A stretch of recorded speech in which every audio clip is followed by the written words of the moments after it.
Okay, we're going to explain the point of direct variation into some real life context here. Okay. It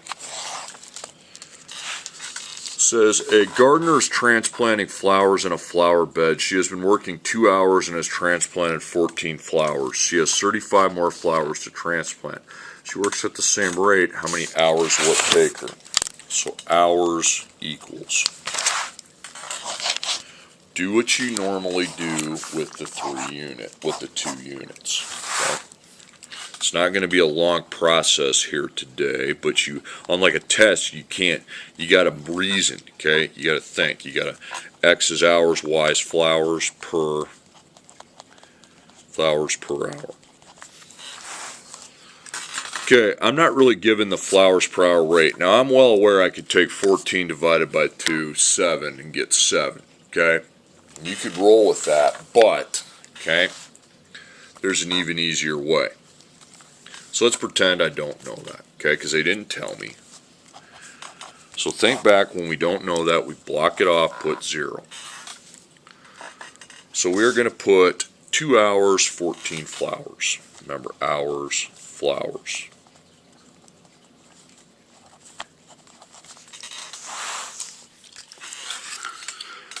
Okay, then we have 35 more flowers to transplant, and I'm trying to figure out how long it takes them to do it.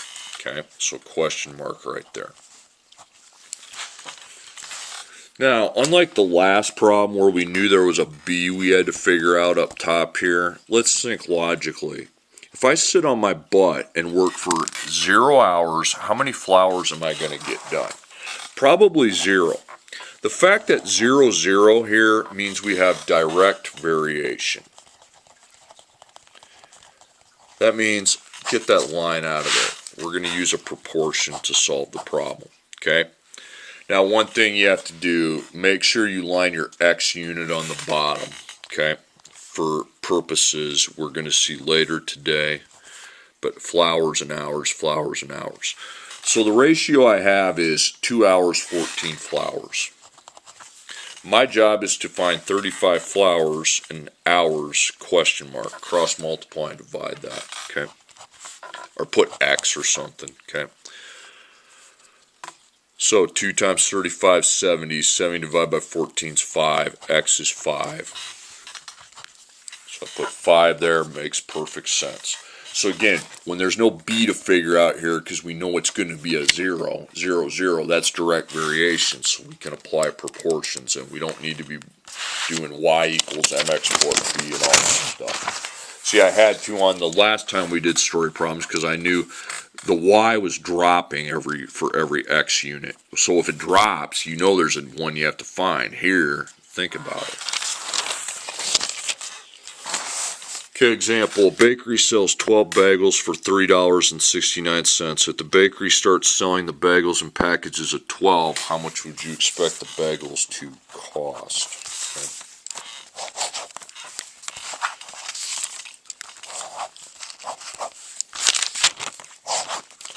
So we got bagels and dollars. Money's always Y. Bagels is X, so per. Dollars per bagel. Okay, dollars per bagel was not given to us in the problem, so yes, I'm well aware I could quickly find it by doing something, but an operation with these two, but I'm not gonna, okay? If you want to do it your own way, that's fine, but I'm gonna kind of stick to my little system we got in place here. X is bagels, Y is dollars. So again, so we don't really have the dollars per bagel.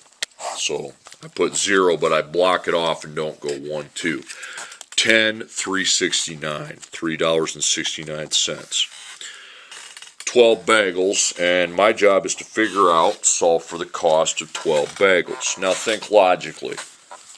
If you bought 0 bagels, how much money are they going to make you pay? $0. So this 0, 0 at the top means we have direct variation. And that's why yesterday I said if it says direct variation, then 0, 0 is part of the equation system, part of the solution set, whatever you want to call it. Okay, get in the habit of putting your X unit in the denominator. So bagels, dollars.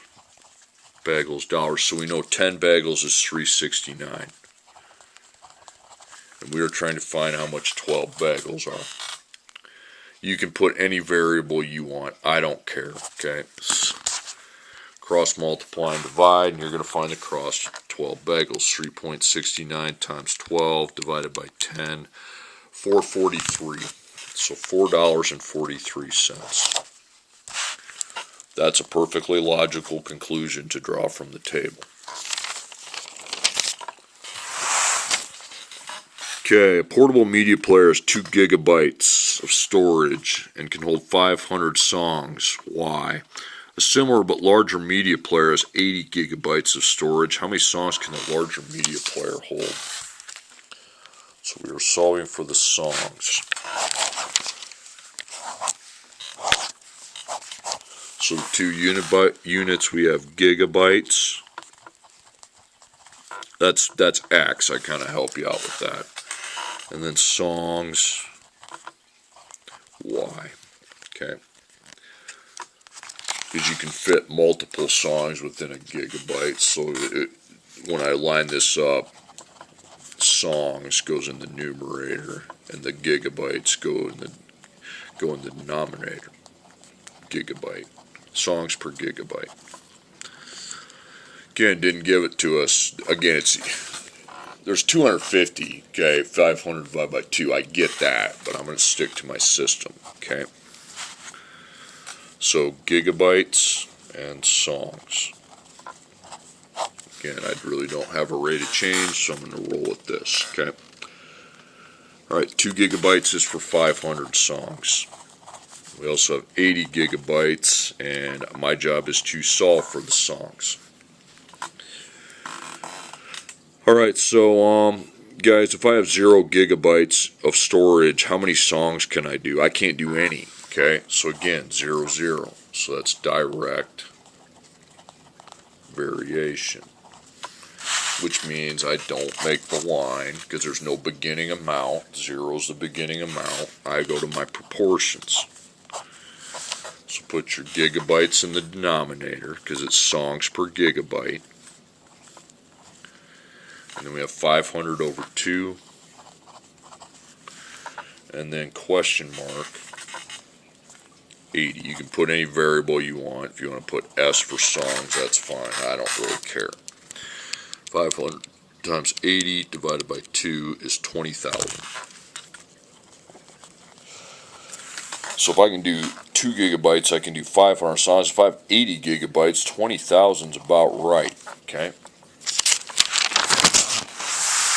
Now we're going to do some fraction story problems. So we're just going to line up and this is also direct variation, but we don't really have units to work with. 2 out of every 5 students take the ACT test. If 20 students take the ACT test, how many students are in the group?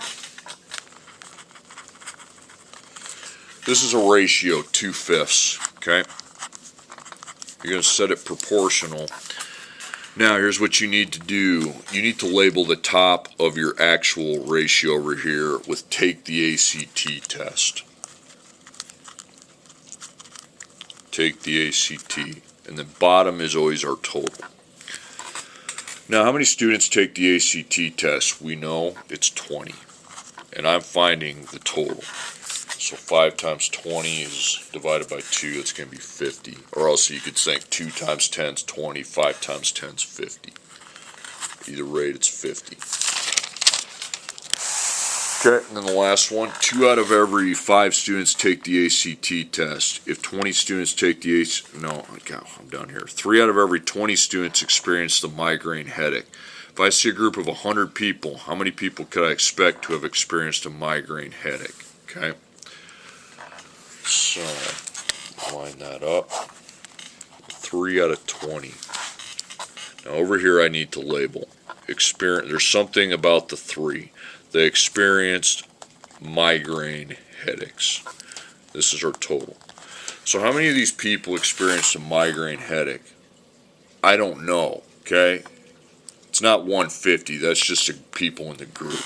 So now I'm solving for those that experience a migraine headache. And my total is 150. So in the last problem, I was given the part that took the ACT, I had to find the total. Now I'm given the total, and I have to find the part that experienced a migraine. Okay? So 3 times 150 divided by 20, so that'd be about 23. Okay?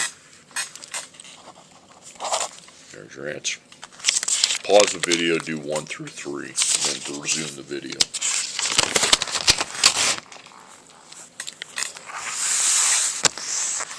Okay, now resuming the video. I'm going to do 3 examples here. We did these in Algebra 1, but I'm going to recap how to do it. It takes 8 minutes to wash 1 car. It takes a friend 6 minutes to wash 1 car. How long does it take the 2 to wash 7 cars working together? So I'm solving for the minutes.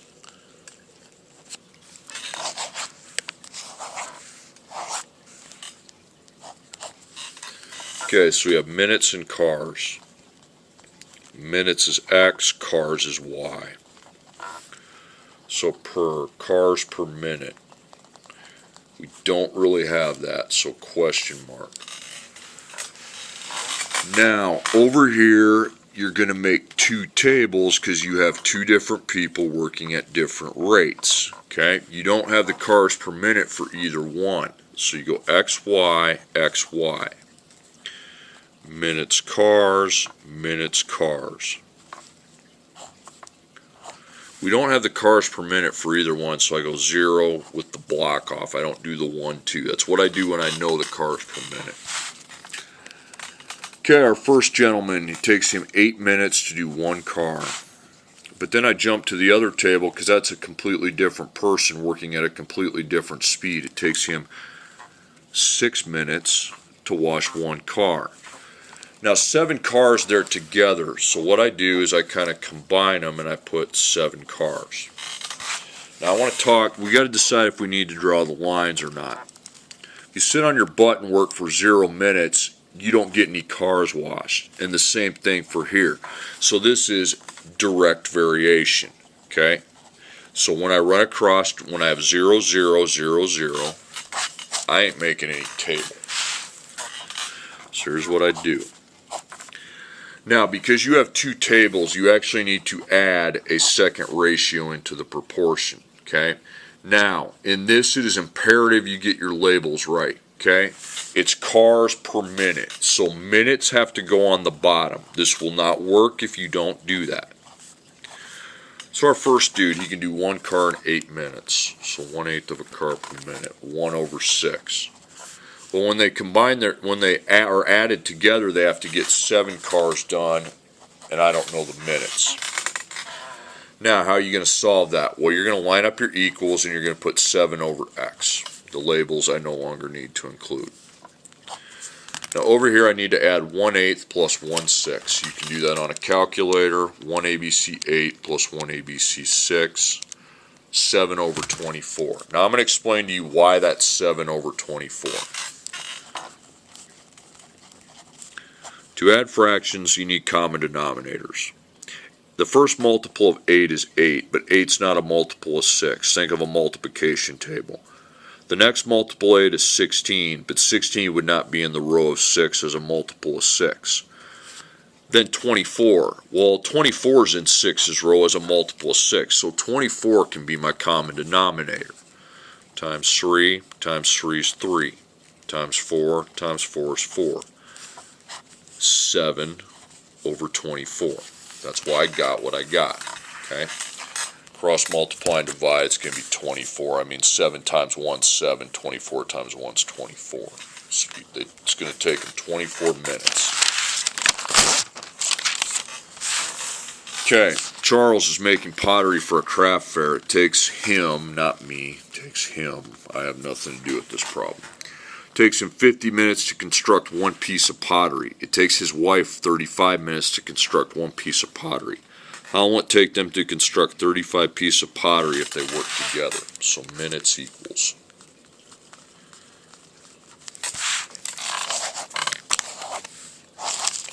So you have pieces and minutes, or minutes and pieces.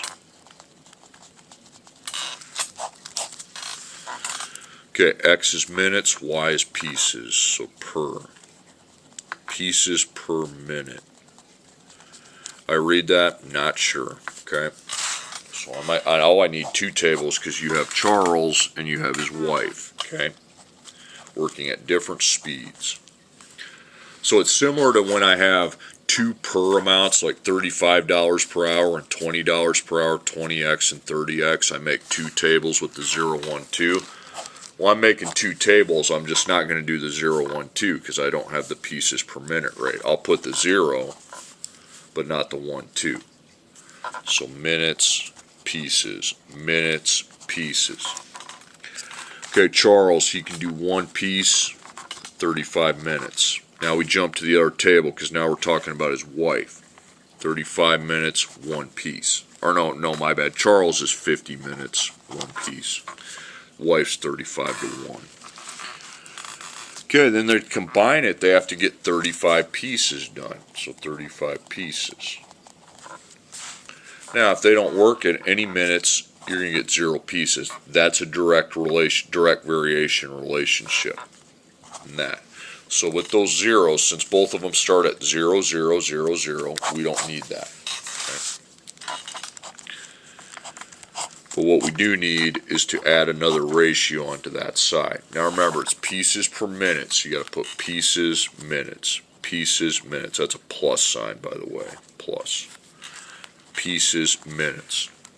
So we got 1/50th, 1/35th, and then when they combine their work, 35 pieces, and then x minutes.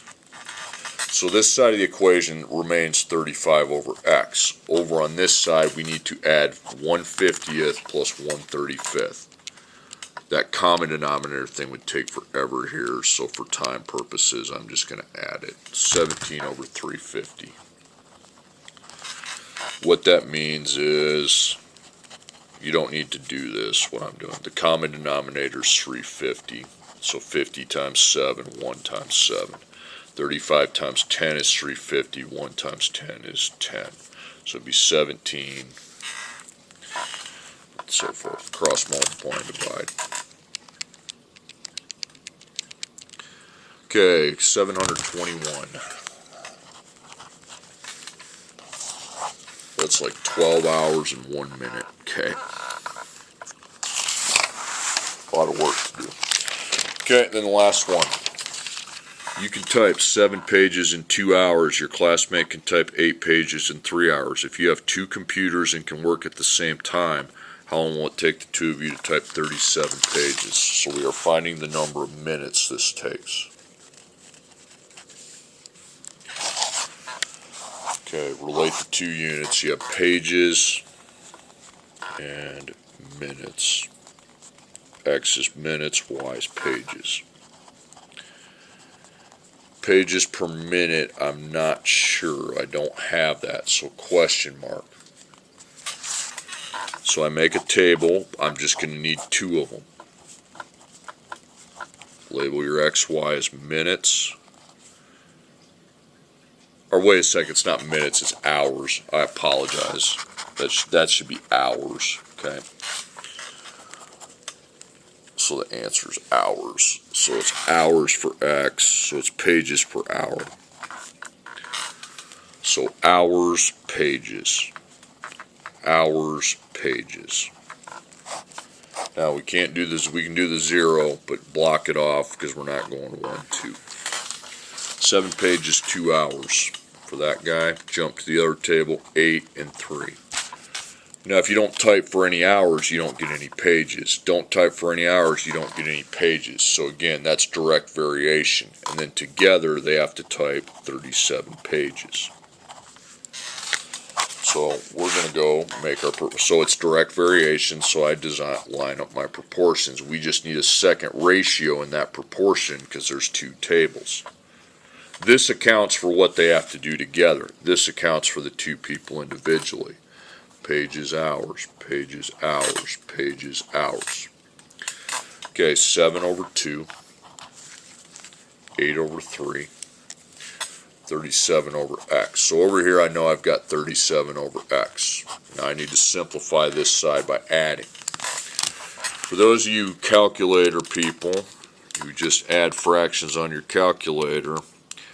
6 and 1/6 is not a ratio. Okay, here's what you would do with the 6 and 1/6.